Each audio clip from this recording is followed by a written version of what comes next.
KBS 1라디오 김경래의 최강시사. 네, 김경래의 최강시사 듣고 계시고요. 지난주 헌법재판소가 낙태죄에 대해서 헌법 불합치 판결을 내렸죠. 그래서 내년까지, 그러니까 시간은 좀 있어요. 이제 1년 반 넘게 남았는데 내년까지 법 개정이 이루어져야 합니다.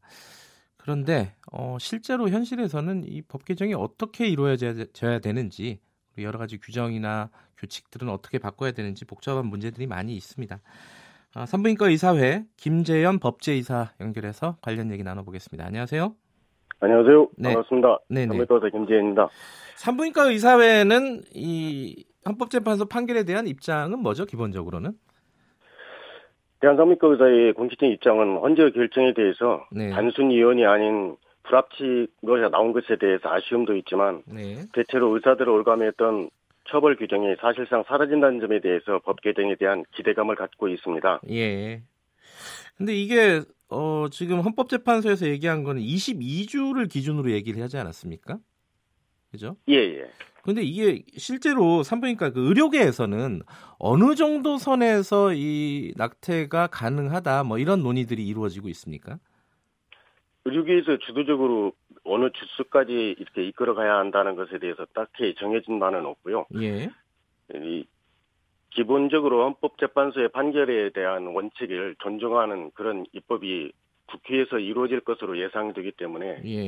우리 의료계의 입장은 법 개정이 된 연후에 예. 그 법률에 따라서 시술을 할 결정을 내릴 수밖에 없는 입장입니다. 그래도 이제 법을 개정을 하려면은 전문가들의 의견을 참고를 해야 되지 않겠습니까? 그러니까 그렇죠. 뭐 대한산부인과 의사회 같은 경우에는 굉장히 중요한 단체인데 여기서 어떤 수준으로 이 법이 개정돼야 된다는 입장은 있으실 것 같은데 지금 논의 중이신 건가요? 지금 지난번에 한번 보건복지부 출산정책과하고 함께 네. 이거에 관한 그 모임의 TFT를 지금 내부적으로 이미 결성을 했고요. 예. 모임의 1차 모임을 가졌습니다. 네. 추후에 그 위에서 다양한 의견들이 나오기로서 기대됩니다. 예. 지금 뭐 어떤 그 대략적인 어떤 수준이나 이런 것들은 결정된 게 아니고요. 예. 22주 정도면 합리적이라고 보십니까? 이게 그동안 의료계에서는 12주 이내 임신 초기 낙태는 허용해야 된다. 이 정도 주장을 했다고 알고 있거든요. 예. 근데 이 임신 12주까지는 태아가 모체 밖을 나와도 생존할 수 없는 데다가 임산부의 건강에도 그래도 영향이 적기 때문에 이와 같은 이유로 이제 대부분의 나라에서 12주를 초기 낙태 허용 기준으로 삼고 있습니다. 네. 근데 임신 22주 이후는 세계보건기구에서 정한 태아가 모체를 떠난 상태에서 독자적으로 생존할 수 있는 시기이기 때문에 대부분의 나라에서는 낙태를 전면적으로 금지하고 있습니다. 예. 지금 산부인과 의사회는요, 원래 이제 이 헌법재판소 판결 전에도 의사가 낙태를 한 경우에 비도덕적인 진료 행위로 해서 자격정지 처하는 이 규정을 좀 철회해달라고 지속적으로 요구를 해오지 않았습니까? 그죠? 예. 근데 이 의료관계 행정처분에 있는 이 비도덕적 진료 행위는 저희들이 반대했음에도 불구하고 2018년도에 이 법 규정이 들어가 있었는데요. 네. 이때까지 이제 법률로 이 보건복지부에서는 유보 입장을 했고 실제적으로 헌법재판소 판결 이후에는 그에 따르겠다라는 입장이고요. 현재 저희들 입장은 낙태죄 폐지 이전이라도 빠른 시일 내에 삭제돼야 할 것으로 생각됩니다. 예. 이게 일부에서는 그런 우려들이 좀 있습니다. 이번에 낙태죄가 없어지게 되면은 낙태가 굉장히 많이 늘 것이다라는 우려들이 일부는 있는데 의료계에서는 어떻게 판단하고 계세요? 일부 무분별한 시술이 증가할 거라고 생각하는 것은 기우라고 생각됩니다. 왜 그렇죠? 낙태를 부추기는 것이 사회적 차별이 우선 먼저 사라져야 하고요. 이 낙태 자체가 증가될 수 있는 그것이 무조건 건수가 늘어나는 것이 아니라 어쩔 수 없이 선택하는 것이고 다시 겪고 싶지 않은 일종의 트라우마로입니다.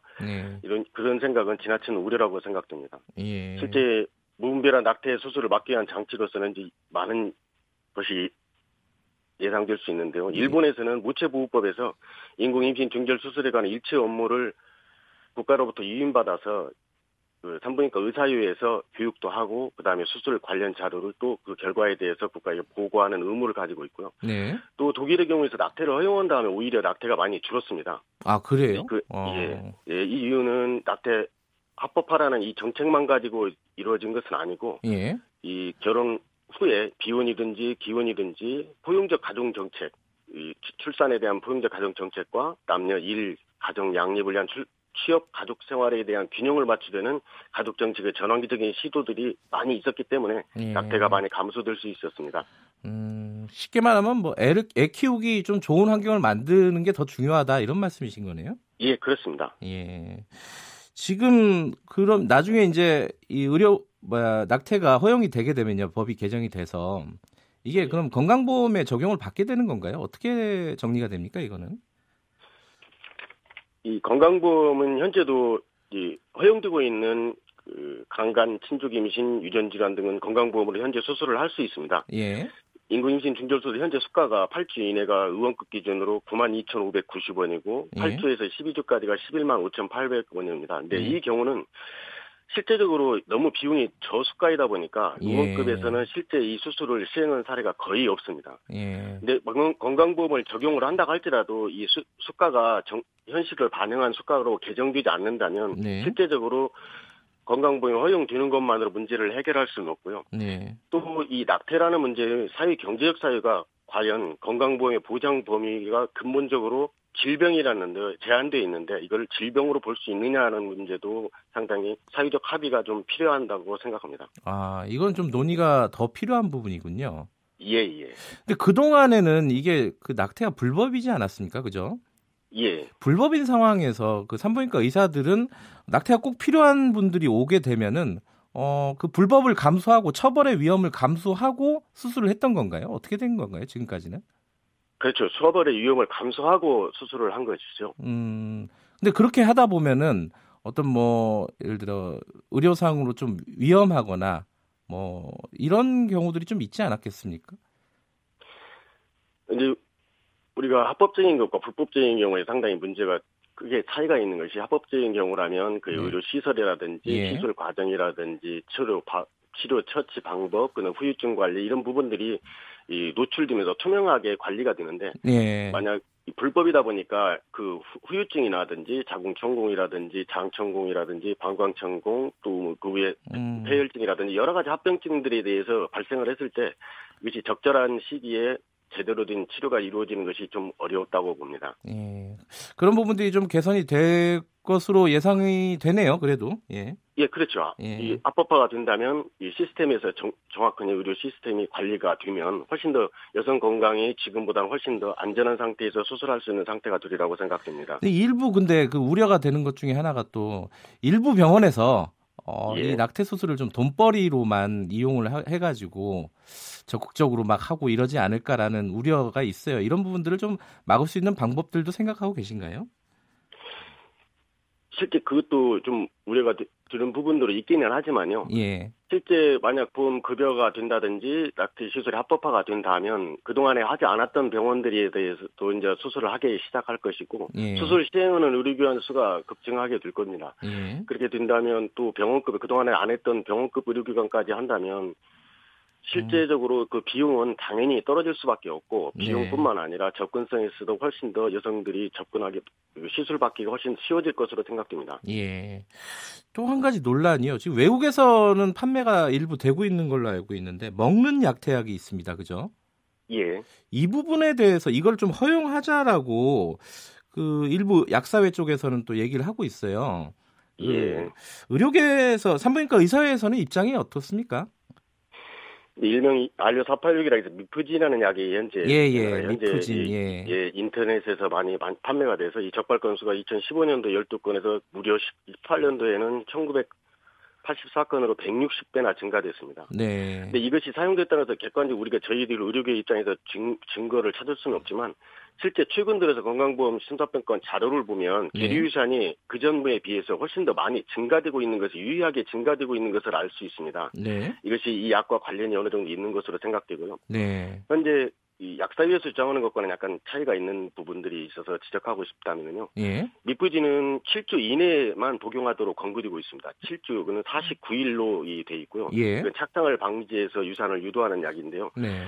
이 약이 2016년도 FDA에서 발표한 안전성 자료에 따르면 100명 중에서 한 10명 정도, 8명에서 정도가 과다출혈이 발생해서 응급수술을 받은 적이 있고요.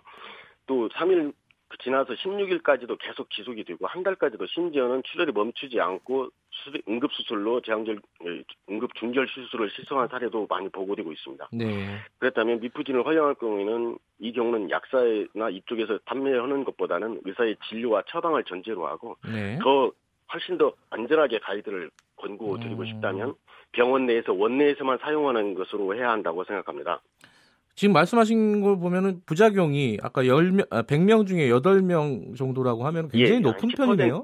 10% 정도 발생합니다. 아, 이게 그냥 이렇게 음성적으로 예컨대 뭐 SNS를 통해서 사가지고 먹어서는 안 되는 약이군요, 이게. 그렇죠. 예. 그럼 지금 말씀하시는 건 허용은 하되 의사가 처방을 반드시 하고 병원 내에서 복용할 수 있도록 그 정도는 허용을 할 수 있다 이런 입장이시네요. 실제적으로 안전하게 이 프로토콜을 이용하려면요. 네. 이 미페프로스틴 제제는 착상을 방지해서 유산을 시키는 약이고요. 예. 그러면 유산시킨 그 수태물이 자궁 바깥으로 빠져나오게 하는 방법을 써야 하거든요. 예. 그러면 어쩔 수 없이 자궁 수축제라든지 이런 형태를 통해서 유산된 자궁 수태물이 빠져나오게 해야 하는 과정을 겪어야 하는데요. 그동안 자료를 보면 미페프로스틴 제제들이 49일 이내에는 자연적으로 다 배출이 되는 것이 대부분의 경우에서 있습니다. 네. 근데 실제 이것에 대해서 교육은 하지 않고 이 7주가 넘어간 이후에는 반드시 병원에서 입원 치료를 하면서 그 자궁 수축제를 함께 사용을 해서 그 이후에 수태물이 안전하게 배출될 수 있도록 의료계 치료가 함께 동반돼야 하는 것입니다. 지금 이 의료진 산부인과 의사회하고요. 그리고 일부 약사회하고 입장은 조금 다르긴 하지만은 어쨌든 지금 상황에서는 이 약은 의사의 처방 없이 먹어서는 좀 위험하다. 일단은 그렇게 생각을 해야겠네요. 단 한 명이라도 위험한 상황이 발생한다면 그건 주의를 해야겠고요. 이 모자보험법이 개정되더라도 의약품 허가는 결국 식약청에서 이루어지고 현재와 같이 인터넷을 통한 불법 판매는 여전히 불법이기 때문에 국민들이라든 여성들이 그 인식 자체를 안전한 약을 시술 허용된다고 할지라도 안전하게 이걸 사용할 수 있는 것을 교육해야 할 상황이라고 생각합니다. 앞으로 좀 논의가 좀 더 진전이 돼야 될 것 같습니다. 이 미표진과 관련해서는. 알겠습니다. 오늘 말씀 감사합니다. 여보세요? 오늘 말씀 감사합니다. 하나 제가 꼭 짧게요, 짧게.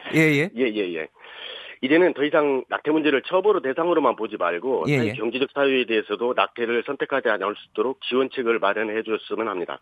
또한 교육 과정에서도 성교육을 강화하고 피임약제와 피임 시술에 대해서도 보험 급여를 확대하는 것을 원치 않는 임신을 줄여야 할 것입니다. 불가피한 임신 중단을 결정한 여성이 안전한 의료 환경에서도 수술받을 수 있도록 의료적 서비스를 제공해야 할 것입니다. 그다음에 마지막으로 임신 출산 환경을 획기적으로 개선시킬 수 있도록 위기 임신 출산 지원을 위한 특별법 제정을 국회에 제안하는 바입니다. 알겠습니다. 이 마지막 말씀을 준비하신 거네요. 잘 들었습니다. 감사합니다. 김재현 산부인과 의사의 법제 이사였습니다.